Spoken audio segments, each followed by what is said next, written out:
People rarely talk about what it feels like to step back into parenting when most of your peers are already slowing down, traveling, or simply enjoying quiet evenings.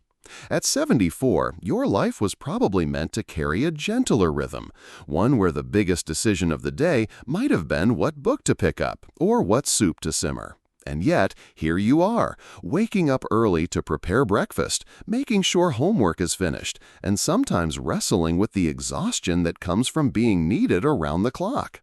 It can feel like life handed you a second round of responsibility when you thought you were past the first. There is a strange mix of gratitude and fatigue in that. Gratitude because children bring laughter, light, and purpose. Fatigue because your bones, your energy, your very spirit do not move the way they once did. And that's not a failure on your part. It's simply the truth of time. The body at 70 or 80 has its own wisdom. It asks for pauses, for care, for recognition of limits. Too often we see those limits as shortcomings, but really they are signposts telling us, slow down, take this step differently, honor the pace that is right for you now. You might remember how, in your 30s or 40s, you could carry a sleeping child up the stairs without thinking twice. Today, that same climb leaves your chest pounding and your legs trembling. That doesn't mean you are weak. It means your body is reminding you that the season has changed, and with each new season come new ways to live well. Life, in a way, is always giving us another invitation to adapt, to soften, to discover strength in a different form. And maybe that is the hidden gift of raising grandchildren at this age. You are being asked to live with more awareness, to care not just for them, but also gently and deliberately for yourself. So before you feel guilty for being tired or ashamed for needing to sit down while the kids still run around, pause and ask yourself, what if this is not a burden but a new kind of wisdom? What if the very act of being present, even when slower, even when quieter, is enough? You don't need to be the energetic parent you once were. You only need to be the steady, loving presence you are now. That's what children remember, the warmth, the steadiness, the sense that someone is there who cares. And while it may not always feel easy, the truth is you are doing something remarkable. You are shaping young lives at a time when most people think their shaping days are over, and in that, there is something deeply noble. Before we go any further, I'd love to know something from you.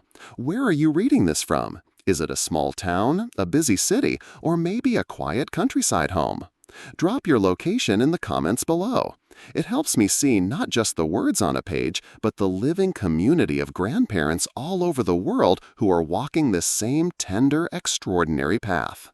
Caring for children again at an age when most people are being told to take it easy, your health is not just important, it is essential. Without your energy, there is no foundation for the kids to lean on. But here's something many people in your situation forget. Energy at 74 is not the same as energy at 40, and pretending it is only leads to guilt, frustration, and sometimes even illness. Let me tell you about Martha. She's 76, raising her 8-year-old grandson. Every morning she would walk him to school, determined to keep up with the brisk pace she once had. One day she came home breathless, chest tight, and tears in her eyes, not from pain, but from the fear that she was too old to do this. She sat down, ashamed, until a friend reminded her, it's not about moving as fast as you did before. It's about moving in a way that fits who you are now. Martha began pacing herself, taking shorter routes, pausing at benches when she needed to. Slowly, she realized that her grandson didn't mind walking a little slower.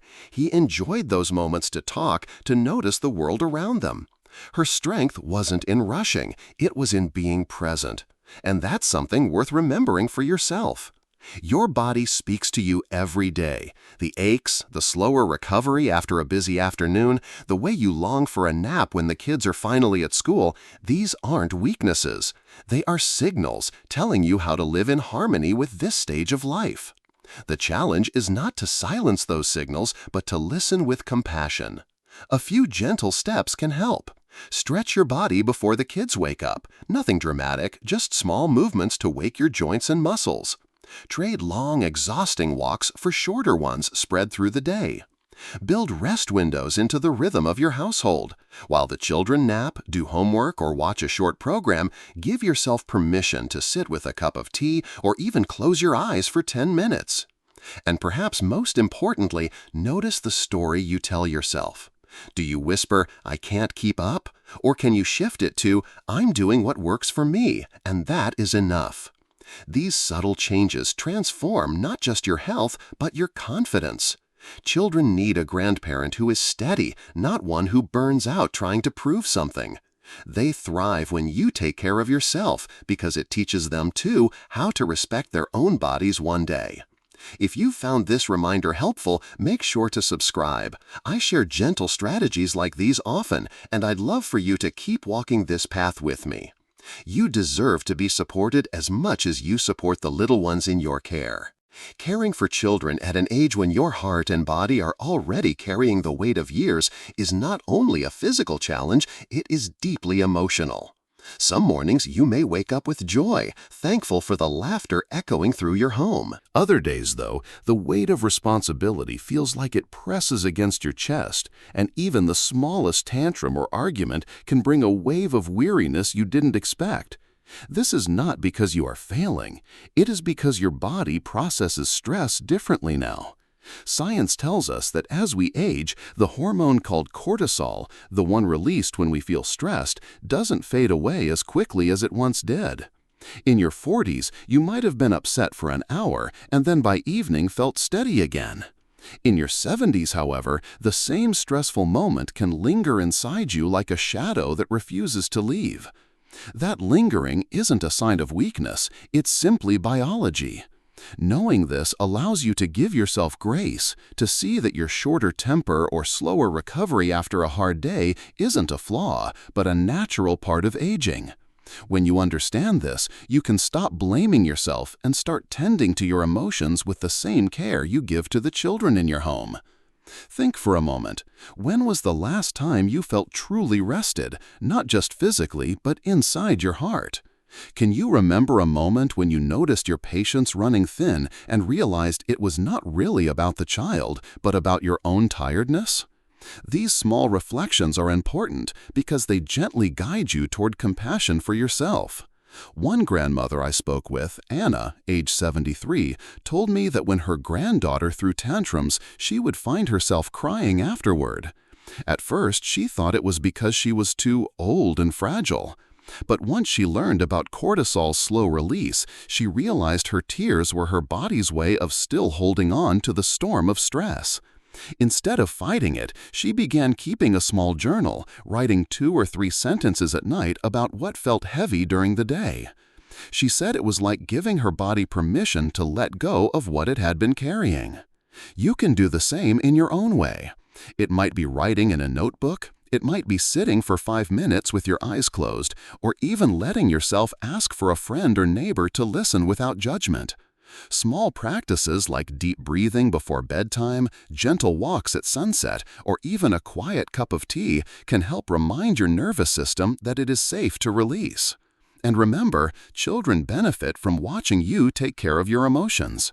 When they see you pause, breathe, or write down your thoughts instead of snapping in frustration, they learn resilience too. They discover that feelings are not to be feared, but to be acknowledged and gently worked through. It is not about being endlessly patient or calm. It is about being honest with yourself and finding ways to care for your spirit just as you care for theirs. So the next time you feel a wave of heaviness after a long day, ask yourself, is this really about the child, or is it my body holding on longer than before? In that question lies the freedom to respond with compassion rather than criticism. Your heart deserves that tenderness every bit as much as the children in your home do. One of the greatest gifts you can offer both yourself and the children in your care is rhythm. Not the rigid kind that makes life feel like a military schedule, but the kind that offers gentle predictability, a flow of time that gives everyone, young and old, a sense of safety. Children thrive on knowing what comes next, and at your age, so do you. It takes away the constant mental strain of deciding, of improvising, of reacting in a rush. A day with small anchors can make the difference between feeling pulled apart and feeling quietly steady. The mornings, for example, can begin with a simple shared ritual. It doesn't have to be grand. Perhaps you sit together for a few minutes over breakfast. Maybe you read a short poem or let the child share a thought about the day ahead. That little act tells them this is how we begin, and it tells you the same. When the morning starts with intention, the rest of the day has a calmer tone. Another helpful anchor is the visual calendar. At 74, it is normal to forget details more easily, and children often test boundaries if they are uncertain about what is expected. A simple wall calendar or even a colorful chart can become a tool for both of you. For you, it lightens the burden of memory. For the children, it becomes a map, helping them feel secure in what is coming. Over time, you may notice fewer arguments about homework or bedtime simply because the rhythm is visible and agreed upon. And then there is your own quiet hour. It might feel impossible to carve that space out, but it is not a luxury, it is a necessity. Maybe while the children do homework, you sit nearby with a book. Or perhaps you allow them a short period of independent play while you rest your legs. What matters is not the length of time, but the consistency. That daily pause signals to your body that it has permission to exhale. It reminds you that your needs are not secondary. They are part of the home's well-being. Evenings, too, can close with ritual. Children feel safe when the day ends predictably. A bedtime story, a gentle conversation about what they enjoyed most that day, or even a quiet moment of gratitude together. For you, it brings closure, so you don't carry the day's tension into your night. As your body asks for earlier rest, this rhythm also protects your sleep, which becomes more fragile with age. These steps are not about control, they are about kindness. They take away the constant guesswork that wears down your patience and energy. They allow both you and the children to lean into a pattern that carries you forward, even on difficult days. You might ask yourself, what small moment could I anchor tomorrow morning so that the day begins on steadier ground? What picture could I put on the wall to help me and the children feel less scattered? These are not heavy questions, just gentle invitations. Life at this stage is already asking much of you, and building rhythms is a way of saying to yourself, I will not fight against time, I will walk with it. And when you walk with it, both you and the little ones find more peace in the journey.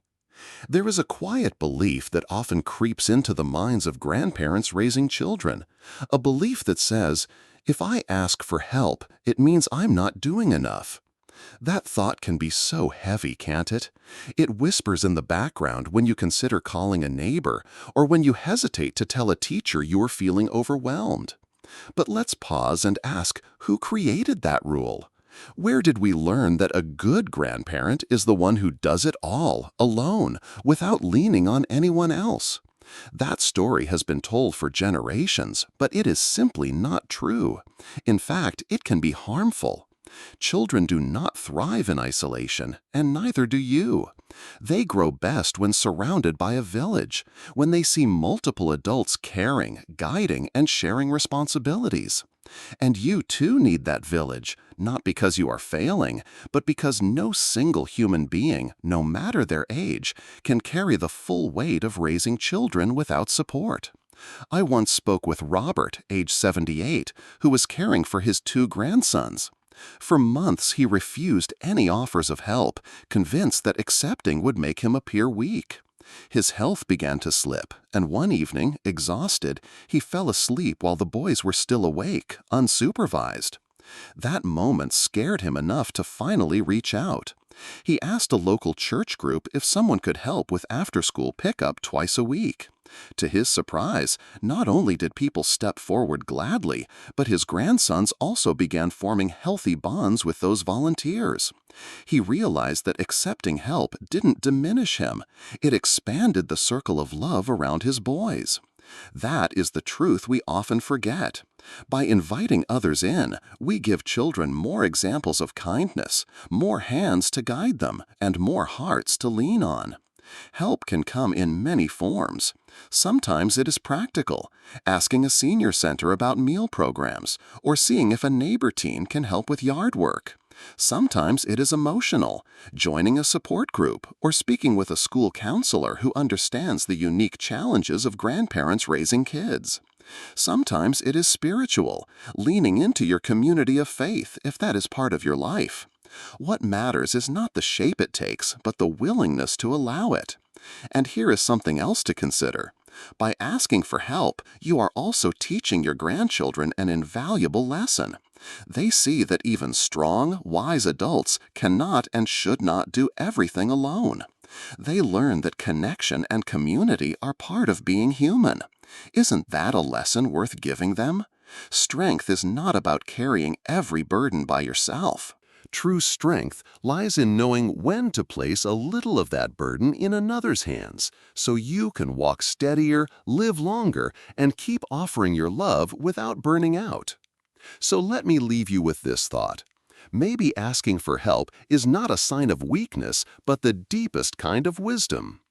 If this has touched you, I'd love for you to subscribe so you can keep receiving words that remind you you are not alone in this journey. And I would love to hear from you in the comments. What has been the hardest part of asking for help, and what has been the most beautiful part of raising your grandkids full-time?